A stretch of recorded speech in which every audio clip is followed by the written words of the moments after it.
আপনারা জানেন, আমরা বলেছিলাম নেতা নয়, নেত্রী নয়, দল নয়, মত নয়, পথ নয়, পন্থা নয়, সবার আগে বাংলাদেশ। আজকে ষষ্ঠ প্রতিষ্ঠাবার্ষিকীতে আমাদের অঙ্গীকার, আমরা জীবন দিয়ে হলেও, রক্ত দিয়ে হলেও আমরা আমাদের স্লোগান, আমাদের প্রতিবাদ, আমাদের সংগ্রাম, আমাদের লড়াই আমরা চালু রাখবো। আমাদের আজকে স্বস্তি যে আমরা যে কথাগুলো বলেছিলাম, যে একটা নতুন রাজনৈতিক বন্দোবস্তের কথা, আমরা রাষ্ট্র মেরামতের কথা বলেছিলাম। ব্যারিস্টার ফুয়াদ আপনাদের সামনে বলেছেন যে আমাদের রাজনীতির যে বক্তব্য ছিল, আমাদের দল যতটুকুই করতে পেরেছে তার চাইতে বড় সাফল্য হচ্ছে আজকে মুখে মুখে আমাদের স্বপ্ন এবং স্লোগানগুলো সবাই ধারণ করেছে। আজকে আপনারা জানেন, আমরা বলেছিলাম নেতা নয়, নেত্রী নয়, দল নয়, মত নয়, পথ নয়, পন্থা নয়, সবার আগে বাংলাদেশ। আমরা মিন করেছিলাম, কিন্তু অনেকে আমাদের সেই স্লোগানকে গ্রহণ করে নিয়েছেন। রাষ্ট্র মেরামতের রূপরেখাকে অনেকে গ্রহণ করেছেন। এতে আমাদের খুশি হওয়ার কথা ছিল, আনন্দিত হওয়ার কথা ছিল। দুর্ভাগ্যজনকভাবে আমরা দেখছি যারা এই স্লোগানগুলোকে ধারণ করেছেন তারা আসলে হৃদয় দিয়ে ধারণ করেন নাই, যার কারণে আজকে সবার আগে বাংলাদেশের জায়গায় আমরা দেখছি সবার আগে দলীয় স্বার্থ।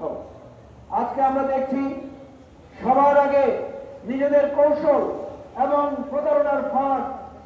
আজকে আমরা দেখছি শহীদের রক্তকে অস্বীকার করার প্রবণতা। আজকে আমরা দেখছি আমাদের জুলাইয়ের অভ্যুত্থানকে ইচ্ছায় অনিচ্ছায় আকারে ইঙ্গিতে হেয় প্রতিপন্ন করার একটা অভিনব পন্থা। আমরা কি এতে দমে যাব? আমরা কি এটাকে এইভাবে বিনা চ্যালেঞ্জে ছেড়ে দেব? আমরা বিনা চ্যালেঞ্জে ছেড়ে দেব না। যেই স্বপ্ন আমরা দেখিয়েছিলাম, যেই যাত্রা আমরা দিন করে শুরু করেছিলাম, যেই প্রত্যাশা বুকে নিয়ে আমরা একটা নতুন পতাকা, নতুন স্লোগান, নতুন একটা রাজনৈতিক দলের সূচনা করেছিলাম, আমাদের জীবনের প্রত্যেকটি মুহূর্ত, সময়, শ্রম, ঘাম মিলিয়ে দিয়ে আমরা সেই সত্যকে, সেই স্বপ্নকে সফল করব।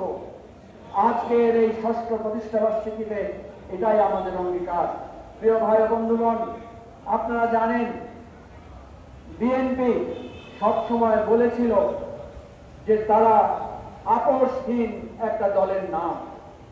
আমরা দেখেছি বেগম খালেদা জিয়াকে অনেক অত্যাচার করা হয়েছিল, অনেক নির্যাতন করা হয়েছিল, অনেক ভয় ভীতি প্রলোভন দেখানো হয়েছিল, কিন্তু তিনি কারো কাছে মাথা নত করেন নাই। ফলে বেগম খালেদা জিয়াকে ইতিহাস স্বীকৃতি দিয়েছে আপোষহীন নেত্রী হিসেবে।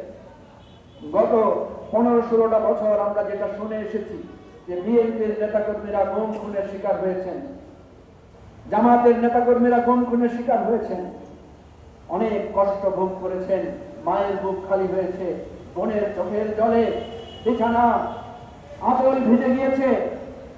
কিন্তু আমরা গত পরশুদিন বিএনপির একজন প্রভাবশালী নেতার একটা কথা শুনে হতবাক হয়ে গেছে।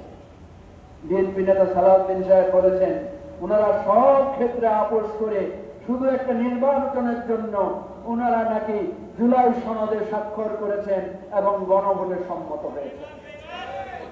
আমরা অবাক হয়ে গিয়েছি। জাতীয় সংসদে বিএনপি এটা লিখিতভাবে প্রমাণ করেছে তারা একটি আপোষকামী দল এবং জুলাইয়ের গণ অভ্যুত্থানকে ধোঁকা দেওয়ার জন্য, শুধুমাত্র নির্বাচনের মাধ্যমে ক্ষমতা আসার জন্য তারা এই ধরনের ছলচাতুরের আশ্রয় নিয়েছে।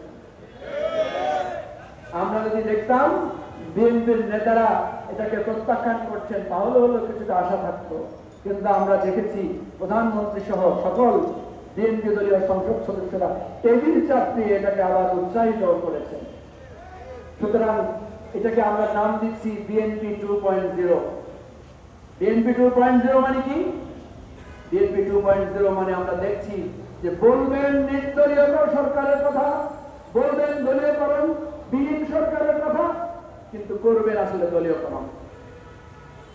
দুর্নীতির বিরুদ্ধে কথা বলবেন, কিন্তু আমরা দেখবো এই তেল সংকটের সময় নজিরবিহীন সংকট তৈরি করে দুর্নীতি করে একটা কঠিন অবস্থার মধ্যে রাষ্ট্রকে ফেলে দেওয়া হয়েছে। তারা সন্ত্রাসের বিরুদ্ধে কথা বলবেন,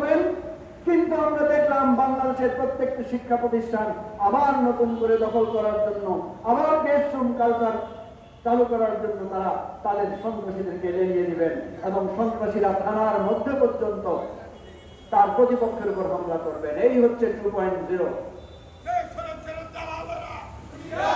আমরা আজকের ষষ্ঠ প্রতিষ্ঠা বার্ষিকীতে আমাদের অঙ্গীকার, আমরা জীবন দিয়ে হলেও, রক্ত দিয়ে হলেও আমরা আমাদের স্লোগান, আমাদের প্রতিবাদ, আমাদের সংগ্রাম, আমাদের লড়াই আমরা চালু রাখবো এবং এই লড়াই চালু রাখার প্রতিজ্ঞা নিয়ে আজকের ষষ্ঠ প্রতিষ্ঠা বার্ষিকী আপনাদের সবাইকে শুভেচ্ছা জানাচ্ছি।